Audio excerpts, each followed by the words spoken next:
রান্না করার সময় খেয়াল করলাম যে আমার ঘরে আনা ধনেপাতাগুলো নষ্ট হয়ে যাচ্ছে, মানে কিছুগুলো একটু গলে গলে যাচ্ছিলো, আবার পাতাগুলো হলুদ হয়ে যাচ্ছিল। তো ভাবলাম যে চলেন ধনেপাতার একটা ভর্তা বানাই ফেলি। তো এটা আপনাদের সাথে শেয়ার করব। আর আমার বিশ্বাস এই ভর্তাটা আপনাদের এক প্লেট ভাত শেষ করার জন্য যথেষ্ট। তো আমি তো প্রথমেই ধনেপাতাগুলো ধুয়ে একটু কেটে নিচ্ছিলাম, তারপরে পেঁয়াজ রসুন কেটে নিচ্ছি, সেগুলো তেলে ভেজে নিচ্ছি।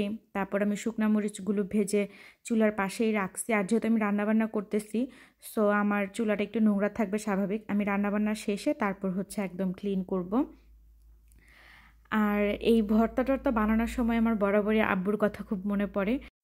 খুব ছোটোবেলায় আম্মু ভর্তা বানাতো চ্যাপা শুটকির, আর আব্বু যখন বাসায় আসতো আমি আমার সেই ছোট ছোট গুটি হাত দিয়ে আব্বুকে ভাত মেখে খাওয়াই দিতাম। তা আমি এটা অনেক মিস করি। আর পেঁয়াজ রসুন ভাজা হয়ে গেলে তারপর হচ্ছে ধনেপাতাটা দিয়ে দিব, কারণ ধনেপাতাটা হতে বেশি সময় লাগে না। অনেকে তেল ছাড়া ভাজে, আবার অনেকে তেল দিয়েও ভাজে। তা আমি সামান্য একটু তেল দিই, নয়তো দেখা গেছে ফ্রাই প্যানে লেগে যায়। এর মধ্যে আমি দুটো চ্যাপা শুটকি সুন্দর করে পরিষ্কার করে ধুয়ে সামান্য তেলে ভেজে নিচ্ছিলাম। আর এই চ্যাপা শুটকিটা হচ্ছে আমার বাংলাদেশ থেকে আনা। আর এই যে দেখেন আমার ছোট্ট একটা মিনি পাটা, এটাও আমি সাথে করে নিয়ে আসছিলাম। ইচ্ছে ছিল বড় পাটা আনার, কিন্তু ওজনের জন্য আসলে আর আনতে পারিনি। এই পাটাটাই আপনার 5 কেজি না 8 কেজি যেন হয়ে গেছিলো, আমার খেয়াল নেই সঠিক।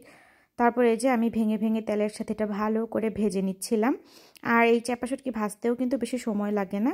আর আমি ভেজে কোনো বাটিতে টাটিতে নেই, সরাসরি আপনার পাটার মধ্যে আমি ঢেলে দিয়ে দিই।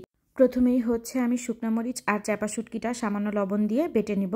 লবণটা আপনি আপনার পরিমাণ মতো একবারেও দিতে পারেন, পরে আবার টেস্ট করেও দেওয়া যাবে। আমি এই দুটো আগে বাটবো, কারণ এই দুটো একটু শক্ত তো, আর চ্যাপা শুটকির মধ্যে কাটা থাকে। তো প্রথমে এই দুটো একটু মিহি করে বেটে নিব। একসাথে সব কিছু সুন্দর করে বেটে নিলেই আমাদের ভর্তা রেডি হয়ে যাবে। আর বাটিতে উঠানোর আগে অবশ্যই লবণটা একটু চেক করে নেবেন। আর এই ভর্তাটা বানাতে কিন্তু বেশি কিছুই লাগে না।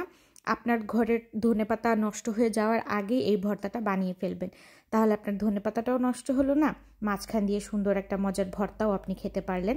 আর এখানে কাঁচামরিচ দিয়েও আপনি বানাতে পারবেন, কিন্তু আমার কাছে ভর্তা মানেই হচ্ছে শুকনা মরিচ ছাড়া আসলে ভর্তা জমে না আমার কাছে। আর এখানে আপনি একটু রসুনটা একটু বেশি ব্যবহার করার চেষ্টা করবেন।